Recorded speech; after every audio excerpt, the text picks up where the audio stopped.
গুরু ব্রহ্মা গুরু বিষ্ণু গুরুদেব মহেশ্বর গুরুরেব পরম ব্রহ্ম তস্मै শ্রী গুরুবে নমঃ। অখণ্ড মণ্ডলাকারং ব্যক্তমেন চরাচরং তৎপদং দর্শিতং येन তস্मै শ্রী গুরুবে নমঃ। অজ্ঞানতিমিরান্ধস্য জ্ঞানাঞ্জনশলাকয়া চক্ষুरुन्मिलितं তস্मै শ্রী গুরুবে নমঃ। ভাসতমা সদ্গময় তমসমা জ্যোতির্গময় মৃত্যুমামৃতং গময়ং শান্তি শান্তি শান্তি। জয় শ্রী কৃষ্ণ চৈতন্য প্রভু নিত্যানন্দ শ্রী অদ্বৈত গদাধর শিবাসাদি গৌর ভক্তবৃন্দ। জয় শ্রী কৃষ্ণ চৈতন্য প্রভু নিত্যানন্দ শ্রী অদ্বৈত গদাধর শিবাসাদি গৌর ভক্তবৃন্দ। জয় শ্রী কৃষ্ণ চৈতন্য প্রভু নিত্যানন্দ শ্রী অদ্বৈত গদাধর শিবাসাদি গৌর ভক্তবৃন্দ।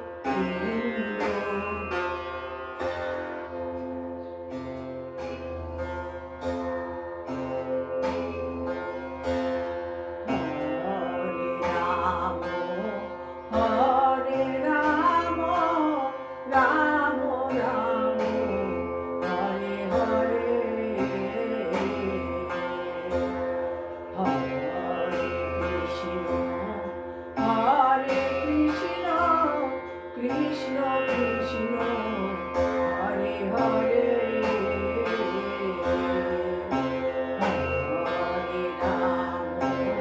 হরে রাম রাম রাম হরে হরে হরে কৃষ্ণ কৃষ্ণ কৃষ্ণ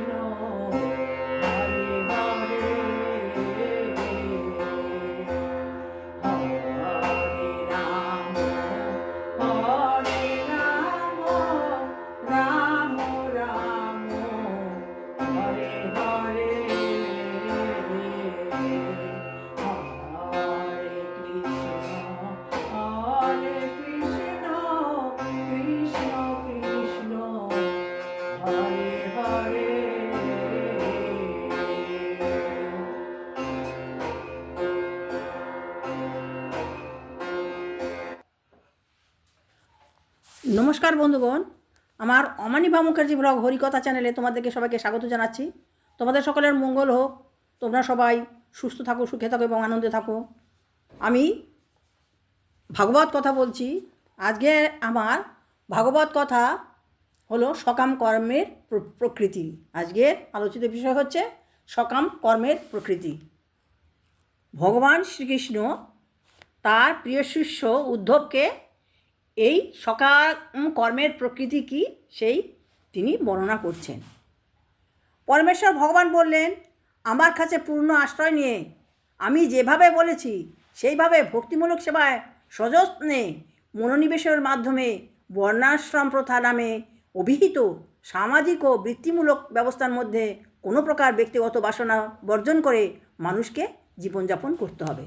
ভগবান শ্রীকৃষ্ণ উদ্ধবকে বলছেন যে আমি যা বলেছি সেইভাবে চলতে হবে, কারণ আমি এই যে চাতুর্বর্ণ আমি সৃষ্টি করেছি, ব্রাহ্মণ ক্ষত্রিয় বৈশ্য শূদ্র, এই বৃত্তিমূলকভাবে যে জীবনযাপন করবে তাহলে সে আমাকে লাভ করতে পারবে। শুদ্ধাত্মা পুরুষের লক্ষ্য হওয়া উচিত যে বদ্ধ জীবগণ যেহেতু ইন্দ্রিয় উপভোগের দিকে জীবন উৎসর্গ করে, তাই তারা ইন্দ্রিয় সুখ ভোগের সব কিছুকেই অনর্থক সত্যরূপে স্বীকার করে থাকে, যার ফলে তাদের সকল প্রকার প্রচেষ্টাই অবশ্যম্ভাবী ব্যর্থতায় পর্যবসিত হতে বাধ্য হয়। ঘুমন্ত মানুষ স্বপ্নের মধ্যে ইন্দ্রিয়ভোগ্য বহু জিনিস দেখতে পারে, কিন্তু ওই সকল সুখকর সব কিছুই নিতান্ত মানসিক কল্পনা মাত্র, এবং তাই শেষ পর্যন্ত অহেতুক। সেইভাবেই জীব মাত্রই তার চিন্ময় পারমার্থিক সত্তা সম্পর্কে নিদ্রামগ্ন হয়ে থাকে। তার দৃষ্টিতে বহু ইন্দ্রিয়ভোগ্য বিষয়াদি আসে, কিন্তু ওই সকল অস্থায়ী উপভোগের অগণিত বিষয়বস্তু নিতান্তই ভগবানের মায়া বলে সৃষ্টি হয়ে থাকে, এবং সেগুলির কোনো স্থায়ী সত্তা নেই। ওইগুলি নিয়ে যে মানুষ মনোসংযোগ করে থাকে, ইন্দ্রিয়াদির তাড়নায় সে অনর্থক তার বুদ্ধিবৃত্তির অপব্যয় করতে থাকে।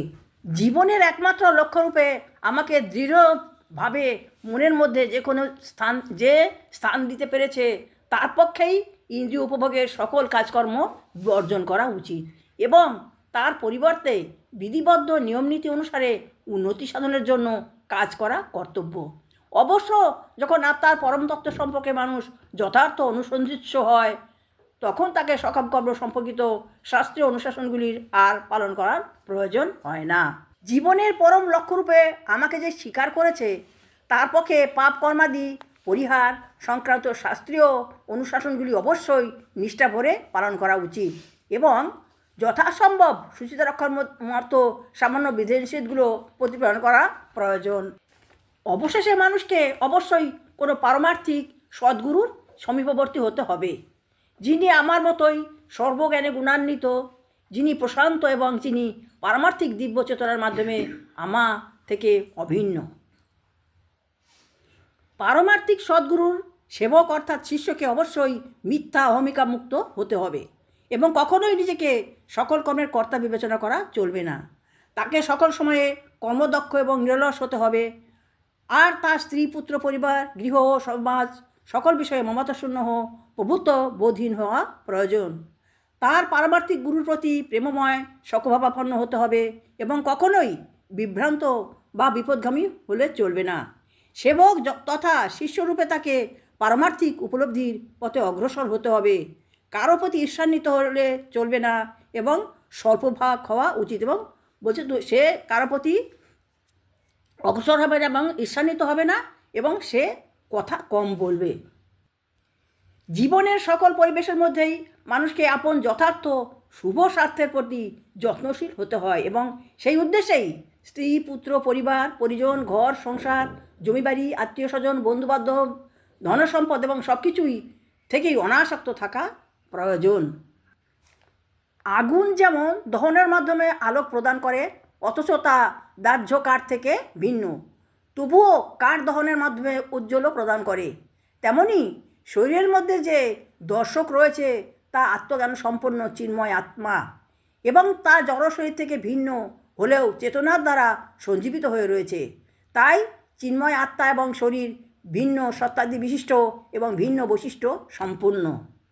যেমন আগুন বিভিন্নভাবে সুপ্ত উগ্র ক্ষীণ উজ্জ্বল এবং আরও নানাভাবে দাহ্য পদার্থের অবস্থা ভেদে প্রকাশ পেতে পারে, তেমনি চিন্ময় আত্মা কখনো জড়দেহের মধ্যে প্রবেশ করে এবং বিশেষ দৈহিক গুণাবলী ব্যক্ত করে থাকে। পরম পুরুষোত্তম ভগবানের শক্তি থেকে বিস্তারিত জড়া প্রকৃতির ত্রৈগুণ্যের মাধ্যমে সৃষ্ট হয়ে থাকে সূক্ষ্ম এবং স্থূল জড় দেহগুলি। যখন জীব স্থূল এবং সূক্ষ্ম দেহগুলিকে তার নিজেরই বাস্তব প্রকৃতি সম্মত বলে ভ্রান্ত ধারণা করে, তখনই জড়জাগতিক অস্তিত্ব প্রকাশিত হয়। যথার্থ জ্ঞানের মাধ্যমে অবশ্যই এই মায়াময় পরিস্থিতির বিনাশ ঘটানো যেতে পারে।